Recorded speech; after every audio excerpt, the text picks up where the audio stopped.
Hello everyone. This video is going to be a little bit different. It will be on this quilt that I have been working on for the last month. Each little character in this quilt takes about 1.5 to 2 hours to do on my embroidery machine. And excuse my sewing room, but when I'm in a project, nothing gets organized. So when you're doing a quilt, I'm going to show you each little character. I think I've shown them to you before. And each one of them are pretty cute. Now, when you're doing a quilt and you're in the final stages, that's where a lot of the real work comes in. Now, what I chose to do with this little quilt is I chose to do squares. Well, me being me, decided to take a different route for the back. These lines here that you see with the darker thread, those are basting lines. So tomorrow, all day, I'm going to work on this quilt and I hopefully will be done. I only have until Saturday morning, and then the quilt's going to be delivered. I won't put this video up until probably Saturday evening, but you can see each one is a special little character. Now in these squares here that I'm doing, I have to quilt so that there's no space on the quilt that is larger than my hand, because if you don't do that, the batting in the middle will bunch up. So that's what I'll be doing all day tomorrow. Now I'm going to show you the back of the quilt, and I'm just using one of those tables you use for picnics and stuff. I use that as my quilting table. I don't care if it gets marked up, cut up. So this is the back of the quilt. And I can't show you the nameplate on the back because that has the little one's name on it, and I don't want to put that in the video. And so here is the back of the quilt. So I made life difficult for me because every time a square intersects, it has to be at the same point as on the front of the quilt. Now that can get difficult because that means you've got a plan. Now in these squares here, I have to do something in order to stabilize them as well.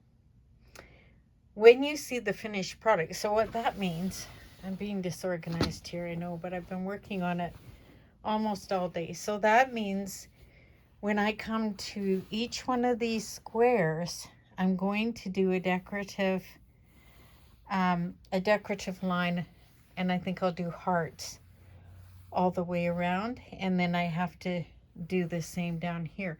That will stabilize the quilt. I think I'm just going to go with pink. I'm going to choose a nice bright pink.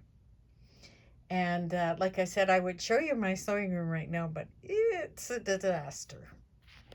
And anybody who sews probably would tell you the same thing about theirs. I really get into my projects and everything takes second place. What I used for this little quilt is, I thought I couldn't find any material I liked. So I went to a department store and I got a set of sheets. And they're fairly good quality sheets. It stood up to all this quilting, and there's a lot of stitching going on in here. And you can tell which ones I really like because I'm focusing in on them.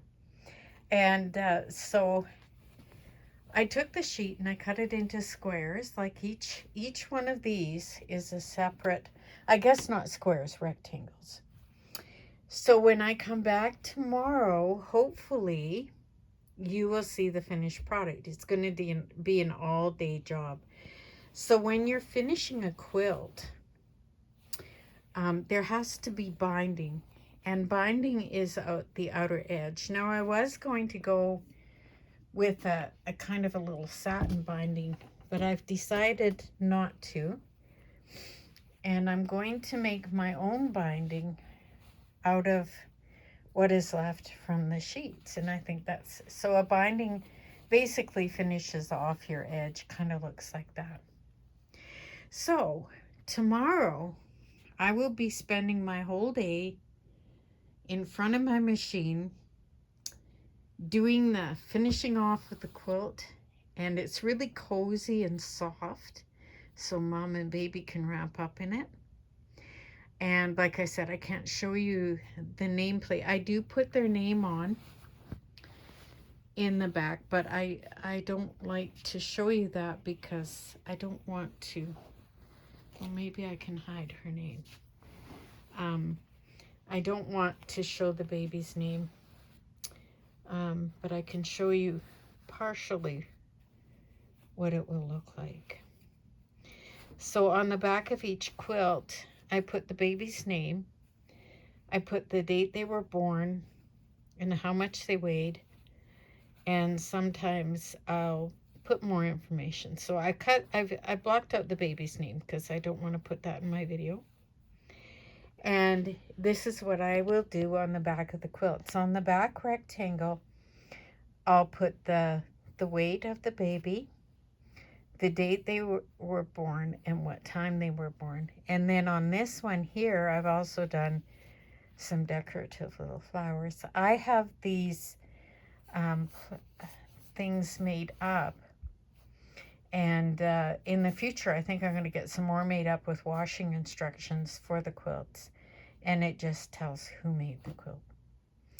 So stay tuned. Tomorrow, hopefully, maybe you will be able to see the finished product, or I'll give you little glimpses into what it means to finish off a quilt. So we'll see you again tomorrow.